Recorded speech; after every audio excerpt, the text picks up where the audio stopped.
Bienvenue dans cette exploration approfondie. Aujourd'hui, on se penche sur une histoire d'espionnage vraiment hors norme, celle de Rafat El Gamal. Un nom peut-être moins connu que ceux qui l'a porté.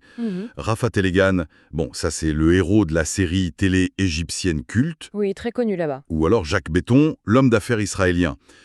C'est une figure complexe, revendiquée par deux nations qui ont été longtemps ennemies. Tout à fait. Alors, la question c'est, agent égyptien infiltré au sommet en Israël ou alors un agent double service de l'État hébreu? Mais c'est toute la question, justement. On va essayer de naviguer entre les différentes strates de cette histoire. D'un côté, il y a le récit égyptien, très populaire, nourri par des mémoires qui seraient d'El Gamal lui-même. Qui lui sont attribués, oui. Voilà. Puis, en face, on a la contre-offensive narrative israélienne qui, elle, le dépeint comme un agent retourné. Mhm. Et puis il y a aussi le regard plus intime et douloureux de son épouse allemande, Waltraud. Elle a partagé sa vie pendant presque 20 ans sans savoir qui il était vraiment. Incroyable. Notre objectif aujourd'hui, donc, c'est d'essayer de démêler un peu les fils de cette existence clandestine, de confronter les versions et puis surtout de comprendre les enjeux derrière cette bataille de récits. Exactement. C'est une histoire qui nous plonge vraiment au cœur des secrets d'État, mais aussi des vies brisées par l'espionnage. Alors, commençons par le début. Qui était cet homme avant de devenir une ombre ? Alors Rafat Ali Soulamen El Gamal, il naît en 1927 à Damiette en Égypte. Famille plutôt aisée, père commerçant, mère éduquée qui parle anglais, français. Ah oui. Mais très tôt, le jeune Rafat, il montre assez peu d'intérêt pour les études classiques. Il est plus attiré par le monde du spectacle, il aurait même fait un peu de figuration dans quelques films égyptiens de l'époque. D'accord. Une jeunesse déjà marquée par une certaine instabilité, on dirait, un goût pour l'aventure, peut-être même la transgression. C'est ça. Son parcours devient vite assez mouvementé. Sa famille le pousse à faire des études commerciales, il les termine en 1946. Mais après, il enchaîne les petits boulots et il se fait même renvoyer d'une compagnie pétrolière pour une histoire de détournement présumé. Ah, quand même. Il travaille sur un cargo et c'est là qu'il commence à voyager hors d'Égypte. Il va en Europe, puis aux États-Unis, au Canada, souvent sans papier en règle. Il avait déjà, on sent, une capacité à naviguer entre les identités, à franchir les frontières. Absolument. Et c'est en Allemagne que ça se corse sérieusement. Oui. Il est accusé d'avoir vendu son passeport égyptien. Du coup, il est arrêté, expulsé vers l'Égypte en 1951. Et le retour au pays doit être difficile, j'imagine. Sans papier, sans emploi. Très difficile. Il se remet à utiliser de fausses identités pour travailler, notamment pour la compagnie du canal de Suez. Mais là, arrive la révolution de 1952. Le climat change, la méfiance envers les étrangers, les Britanniques. Il se sent menacé et il tente de fuir à nouveau. Et c'est là que son destin bascule vraiment, n'est-ce pas ? Exactement, mars 1953. Il est arrêté alors qu'il essaie de passer en Libye. Il a un faux passeport britannique au nom de Daniel Caldwell. D'accord. Mais les autorités trouvent aussi sur lui des documents à son vrai nom, Rafat El Gamal. Là, le service secret égyptien de l'époque, le Bolisi Assi, le soupçonne d'abord d'être un espion israélien.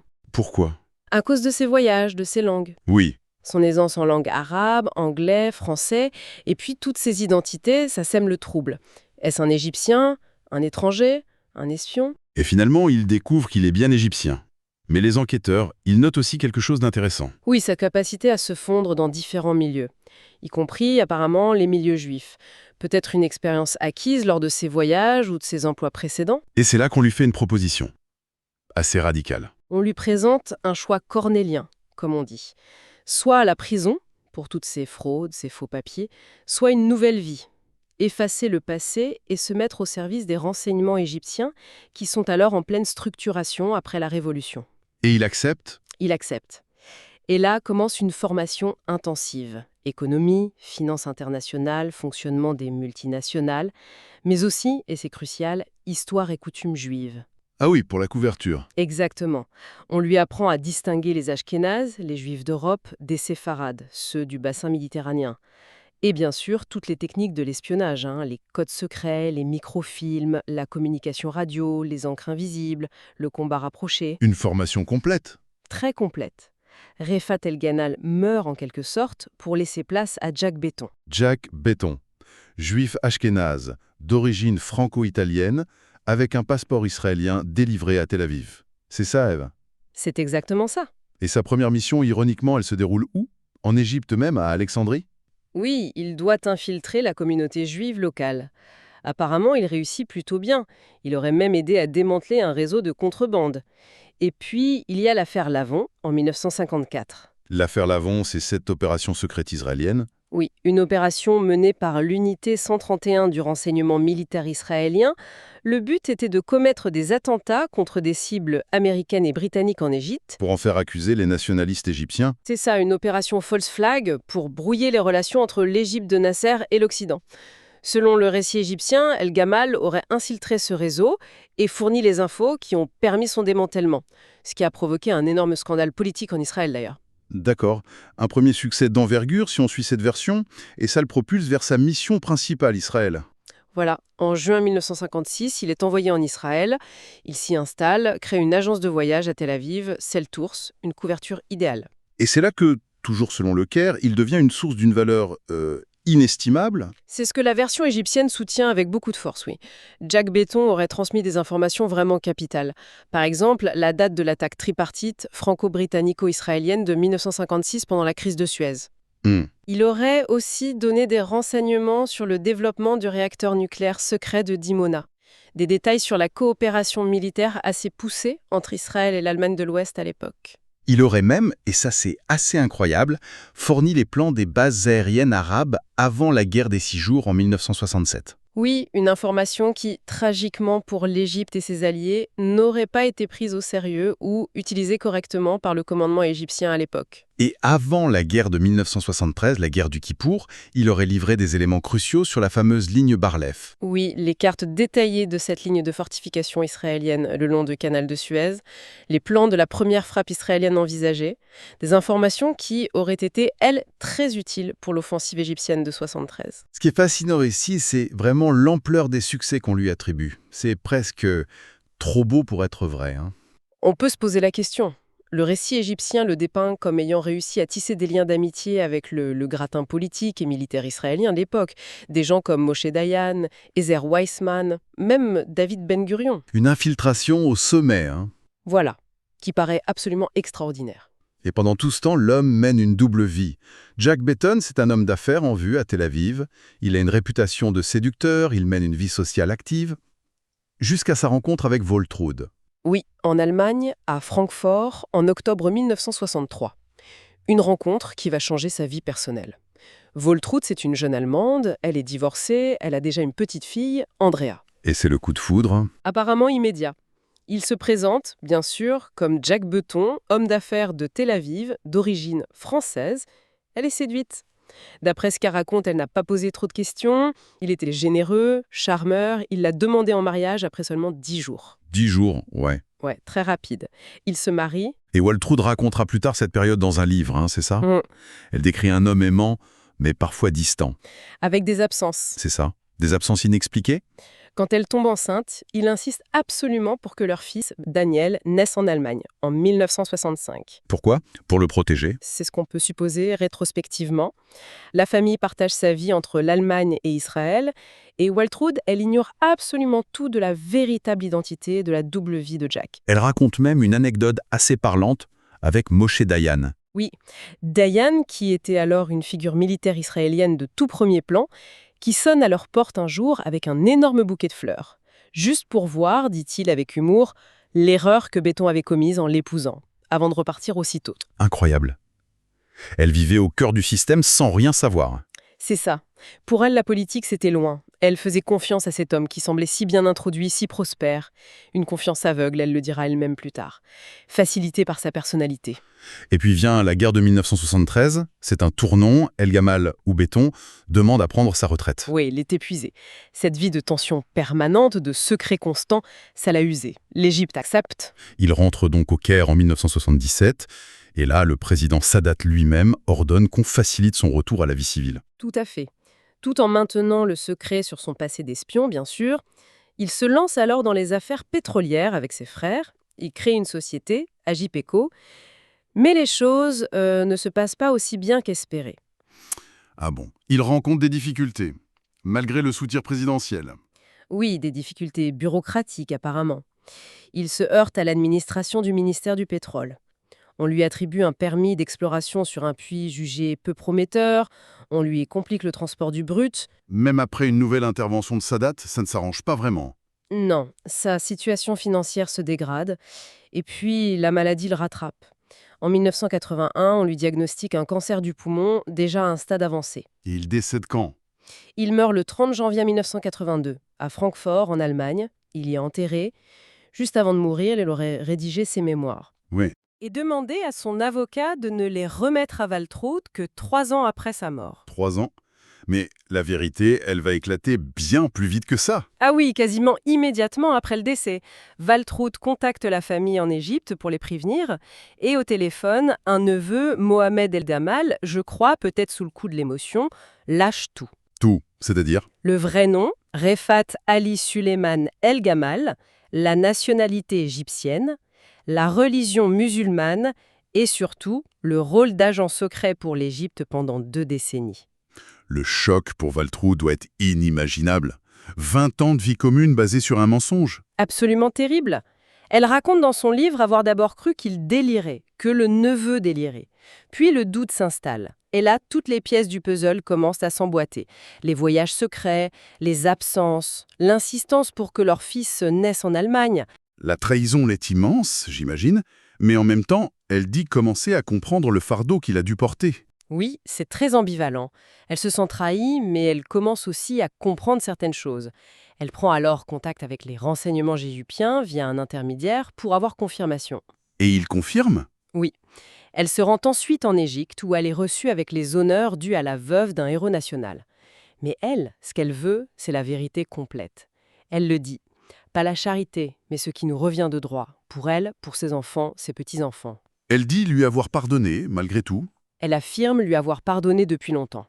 Parce que, malgré le mensonge initial, il a été un bon mari et un bon père, selon elle. Mais sa quête de reconnaissance et de vérité, elle continue. Une histoire déjà absolument incroyable. Mais c'est là que le récit prend une toute autre tournure. Parce que des années plus tard, Israël va proposer une version radicalement différente. Tout à fait, et c'est là que ça devient encore plus complexe. Via notamment des publications, comme celle du journaliste Yossi Melman dans le journal Haaretz en 2011, qui s'appuie sur des sources israéliennes, et un livre paru plus tôt, Les espions, d'Ethan Haber. Et que dit cette version israélienne? Eh bien, selon cette version, Jack Betton aurait été démasqué très très tôt par le Shin Bet, le service de sécurité intérieure israélien. Ah bon? Pourquoi? Qu'est-ce qui aurait cloché? Plusieurs choses, apparemment. Ses voyages fréquents en Europe, qui ne semblaient pas générer de profits commerciaux évidents pour son agence de voyage. Son français, jugé trop parfait pour un juif égyptien de son milieu supposé. Des soupçons qui auraient été renforcés par son propre associé, un ancien du renseignement israélien, qui l'aurait signalé. Donc, selon Israël, il n'a jamais été l'agent égyptien efficace décrit par le Caire. Bien pire que ça, selon eux. Ils affirment l'avoir mis sous surveillance, avoir repéré ses contacts avec des agents égyptiens en Europe. Une fouille de son domicile aurait révélé du matériel d'espionnage, de l'encre sympathique, un livre de code. Et donc, il l'aurait arrêté. Oui, à son retour en Israël. Et là, confronté aux preuves, on lui aurait offert exactement le même choix qu'en Égypte des années plus tôt, la prison ou la collaboration. Et il aurait accepté de collaborer avec Israël? C'est ce que affirme la version israélienne. Il serait devenu un agent double, nom de code Yated, ce qui signifie le pieu ou le coin en hébreu. Il travaillait désormais pour Israël contre l'Égypte. Mais alors, toutes les informations qu'il transmettait à l'Égypte pendant toutes ces années, la crise de Suez, Dimona, la guerre de 67, Auraient en fait été fournies par Israël, des informations contrôlées par le Mossad ou le Shin Bet. Parfois des informations vraies mais mineures, pour établir sa crédibilité. Parfois des informations délibérément fausses, de l'intoxication pure, pour tromper le Caire. l'intoxication, comme par exemple pour la guerre de 1967. Exactement. Selon cette thèse, on lui aurait fait croire et donc transmettre à l'Égypte qu'Israël préparait une attaque terrestre majeure. Le but était que l'Égypte concentre ses avions au sol sur certaines bases bien précises. Les rendant ainsi des cibles parfaites pour l'attaque aérienne surprise israélienne qui a déclenché la guerre et détruit l'aviation égyptienne au sol. C'est ça. Une manipulation de maître, si cette version est vraie. C'est une version qui réduit complètement le récit égyptien à néant. Le héros devient une marionnette. Totalement. Elle déconstruit entièrement le mythe du super-espion égyptien. Et pourquoi Israël aurait-il cessé de l'utiliser après 67 alors, si c'était un agent double si précieux? Alors, toujours selon cette thèse israélienne, son utilité aurait diminué après la victoire écrasante de 67. Il serait aussi devenu trop cher, trop exigeant financièrement, peut-être trop nerveux, trop difficile à gérer. Donc Israël aurait coupé les ponts progressivement. Oui, et ils auraient même facilité sa reconversion dans les affaires pétrolières au Sinaï, qui était à l'époque sous contrôle israélien après la guerre de 67, histoire de l'éloigner en douceur. Cette version israélienne, elle ridiculise ouvertement l'idée d'un espion égyptien infiltré au sommet. Il cite même le scepticisme d'anciens chefs du Mossad comme Isser Harel. Oui, qui trouvait l'histoire égyptienne peu crédible. Donc on a deux versions, deux narrations complètement irréconciliables. D'un côté, le héros national égyptien, de l'autre, l'agent double manipulé et finalement jeté par Israël. Comment on analyse ces contradictions? La version israélienne, elle soulève quand même des questions, non? Pourquoi révéler tout ça si tardivement, des décennies après les faits? C'est une excellente question et un point faible possible de leur récit. Pourquoi attendre si longtemps, après la mort de la plupart des acteurs clés, égyptiens comme israéliens? Si c'était une telle victoire du renseignement israélien, pourquoi ne pas l'avoir claironné plus tôt? Et aussi, pourquoi Israël aurait libéré un agent double si potentiellement précieux juste avant des périodes de conflits intenses comme la guerre d'usure ou surtout la guerre de 1973? Ça ne colle pas forcément. C'est vrai, si c'était un agent double actif et fiable, on imagine mal qu'il s'en soit séparé juste avant 73. Et autre question, s'il était un agent israélien retourné en Égypte en 77, pourquoi ne pas avoir tenté de le réactiver, de l'utiliser depuis le Caire? Il y a des zones d'ombre évidentes dans ce récit israélien aussi. Absolument. Et de l'autre côté, le récit égyptien, il repose quand même beaucoup sur des mémoires dont on ne peut garantir à 100% l'authenticité ou l'objectivité. Oui, écrite par lui-même ou dictée. Et sur le témoignage d'une épouse qui, de son propre aveu, a vécu dans l'ignorance totale pendant près de 20 ans, donc sa connaissance directe des faits d'espionnage est nulle. Difficile de trancher donc. Extrêmement difficile. Il faut aussi considérer le contexte. On est en pleine guerre de l'information, de propagande entre les deux pays, même après les accords de paix. Chaque camp a intérêt à défendre sa version. L'Égypte veut son héros, qui a berné l'ennemi. Israël veut montrer sa supériorité en matière de renseignement et dégonfler le mythe égyptien. Exactement. Et les services israéliens sont connus pour être passés maîtres dans l'art de la désinformation, de l'intox. Ça ne prouve rien, mais ça incite à la prudence. Au final, que peut-on conclure? Rafat al-Gamal, Jack Béton, héros égyptien ou agent double israélien? Il est très probable que la vérité complète, la vérité ultime, elle se trouve quelque part entre ces deux extrêmes. Ou peut-être dans une complexité qu'on ne peut pas saisir aujourd'hui, faute d'accès aux archives classifiées des services de renseignement des deux pays. Ces archives resteront sûrement fermées encore longtemps. Très certainement. Ce qui est certain en revanche, c'est l'existence réelle de cet homme et son implication, quelle qu'elle ait été, au cœur de l'ombre, dans la guerre secrète entre Israël et l'Égypte pendant des décennies. Et au-delà de l'espionnage pur, il y a le drame humain. L'histoire de Waltraud, de ses enfants, ça nous rappelle le coût personnel absolument effroyable de ces vies clandestines. Oui, le secret permanent, le mensonge comme fondation d'une famille, d'une existence. C'est dévastateur. C'est peut-être ça l'enseignement le plus tangible de cette affaire. Oui, la fragilité de l'identité, la complexité de la loyauté, et puis les cicatrices profondes, indélébiles, laissées par le monde du renseignement sur les individus et leurs familles. C'est une constante dans ce genre d'histoire. Alors pour finir, héros national, traître manipulé, ou peut-être simplement un pion dans un jeu beaucoup plus grand qu'il dépassait. L'histoire de Rafat el-Gamal reste une énigme fascinante. Absolument. Et elle nous laisse peut-être avec cette question, dans ce théâtre d'ombre qu'est l'espionnage, où les récits s'affrontent, se construisent, se manipulent, quelle place reste-t-il vraiment pour une vérité unique, simple, objective? Une question qui dépasse largement le cadre de cette seule histoire, effectivement.